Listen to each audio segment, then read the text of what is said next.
Welcome to Wine Library TV. I am your host, Gary Vaynerchuk, and this, my friends, is the Thunder Show, aka the internet's most passionate wine program. And as you can see behind me, the big golf ball means that we are in Epcot Center at the Disney Food and Wine Festival, the largest and longest wine festival and food, but we'll talk about wine this time, in the world. 45 days. I mean, that's pretty sick. Ends November 9th. It just runs forever. I mean, this thing is epic. So I'm really excited to be here. Obviously, I'm here on a Sunday because the Jets have a bye week, as all you Vayniacs know. There is no way I'm missing a play. Have not missed a play for 17 years. It's an impressive crowd. We have an amazing audience in front of me, which I'm really excited about. Clap it up for yourselves. That's it? You don't like yourselves that much, right? Maybe, there you go. There we go. So, a lot of you have been arguing, complaining, emailing me, hunting me down, texting, twittering. Gary, why are you always putting out wines I can't find? Fine, I'm crumbling. We're doing $10 supermarket Chardonnay in Epcot, which is a lot of fun. I mean, obviously, at the end of the day, what I want to do is experience. I want you to base your palate off of mine. Obviously, remember, whether I like it, score it high, score it low, it doesn't matter. Remember the first cardinal rule. I'm saying it because there's a lot of new fans in the audience. Trust your own palate. Nobody can dictate to you what you like, but always try new things. So, I'm gonna ask for everybody to taste along. We're gonna start first and foremost with the $10 2006 Lohr Chardonnay. This is one that a lot of people in the crowd have already had, but probably not the 2006 vintage, as not everybody always stays current with vintages. Let's give it a little bit of a swirl. First thing we'll notice is there's a nice golden color. I think you guys can already notice, because all three of your wines are poured, that it's intriguing to see the last wine, the Lohr Chardonnay, have a much lighter color than the other two. We'll get into that a little bit later, but you have a nice golden color here. Now let's give it a little bit of a sniffy sniff. Don't drink ahead. I saw you, sir. I'm sorry, it's okay. It's okay. Let's give it first a sniffy sniff, because remember, bouquet is totally underrated in the wine world. I believe firmly that 50% of the excitement of drinking wine is on the nose. And there are so many people that have absolutely no patience and go directly to drinking, which I can't blame you, sir. But smelling is imperative, and it really helps open up your senses to the flavors. So let's give it a sniffy sniff. Now, the first thing I come across on this Lohr is a little bit of a golden apple component. I get quite a bit of apple coming through on the nose. I also get a little bit of like a Febreze, like a tss, tss, you know, you have in a bathroom, like Febreze action kind of thing going on in the nose, which is quite spicy and kind of interesting. I also do pick up a little bit of like a buttered popcorn component. And with the amount of popcorn I ate yesterday at the Magic Kingdom, I should know. So there's buttered popcorn, a little apple, and again, a little bit of like a tss kind of thing going on, which I think adds a little bit of intrigue. Let's give it a whirl.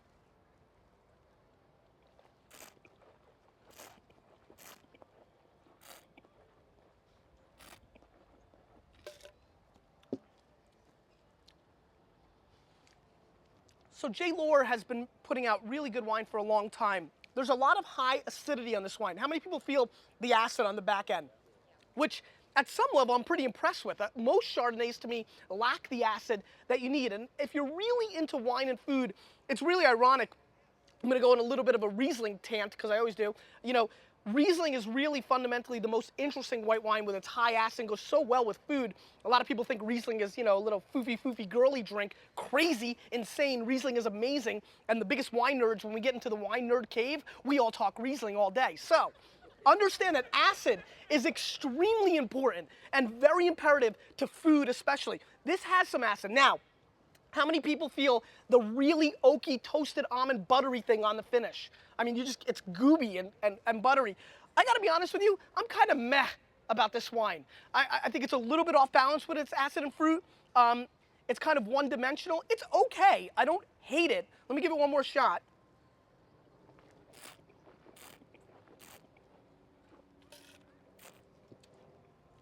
I guess at the end of the day, it's a simplistic style of Chardonnay. It's solid. I guess what's bothering me is that I just think there's a lot of $6 and $7 wines, even wines in the jugs at 10 or 12 bucks, that bring the same kind of value as this wine. This doesn't go out of the box for me in any sense. Throw me a Woodbridge, throw me a Yellowtail, throw me those $6, $7, $8 wines, even $5 wines from certain parts of the world. especially when the dollar gets a little bit stronger.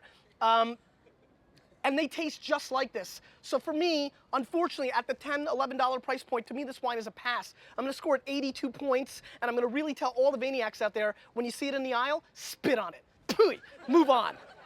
Let's move on. Smoking Loon Chardonnay. Now, before I move on, there are some people in the audience that did like this wine, and good for you. You should not listen to me or anybody else. If you like it, that's great. But here's where it gets interesting. We're gonna move on to an $8 wine. It'll be interesting to see if you like this in the same range. Smoking Loon 2006 California Chardonnay. Now this brand exploded about 7 or 8 years ago. They put a little duck on it and everybody just loved it. We just love animals in America. And it's done extremely well. I've not had it in 5 or 6 vintages, so I'm excited to see where it's at this point. It's also an 06. Let's give it a sniffy sniff. How many people here, for me, prefer the aromatics on this wine to the last wine? Raise your hand. I'd say about half, which is just brilliant, because that's exactly what it's all about. To me, there's something really intriguing on this nose. I don't know if anybody picks it up, but there's a little clove component coming through on the nose, which I find quite interesting, which is really neat, actually. Yeah, and pretty obvious to me. I get a little clove, I get a little butter and oak again, because Chardonnay just does that. But instead of apples, I think the core ingredient fruit here on this wine is a little bit more of a pear. I get a little pear on the back end. So almost like pear with like melted butter on top, and then you take a little nibble of a clove. I don't know, that's what it smells like. Let's give it a whirl.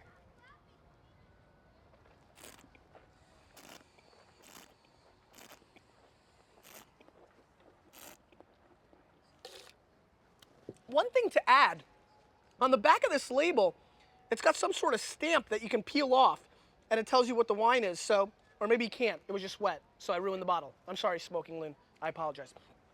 Anyway, let's give it one more shot, because I got sidetracked.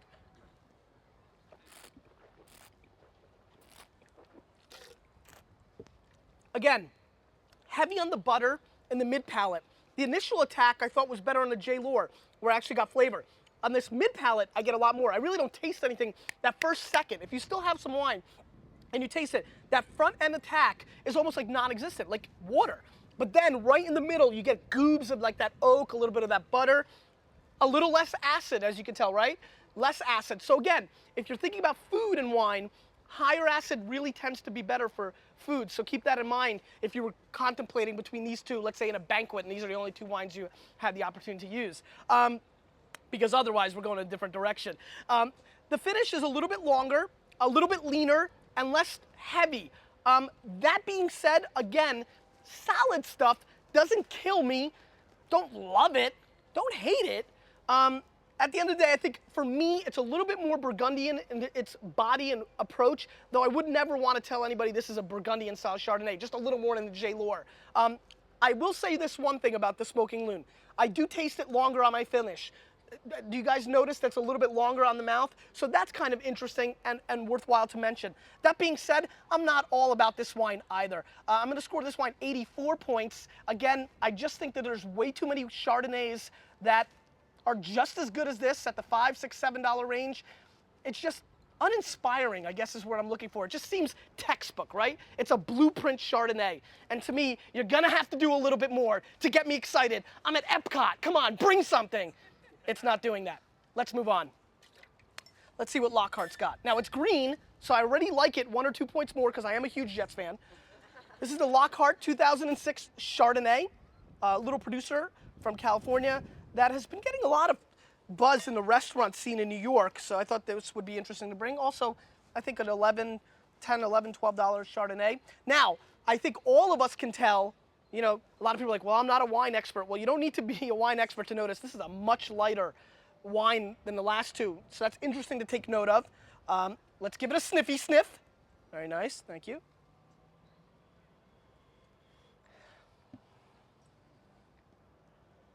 Now this is interesting. This has a totally different nose than the last 2, as you could tell, and not knowing off the top of my head, I'm gonna guess just on nose that this does not see as much or any oak as the last 2. And so this has a lot more citrusy component coming through. I get a lot more lime coming through on the nose. almost like watermelon peel. You know when you eat the watermelon, usually I'm the person in my family that goes around and finishes it off, and I like the rind part. I mean, so a little watermelon peel coming through.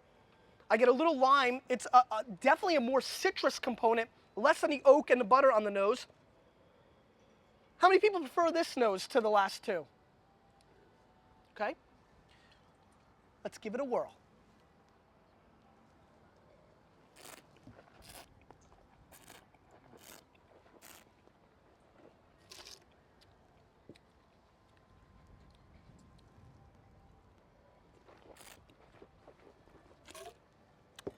This wine is interesting.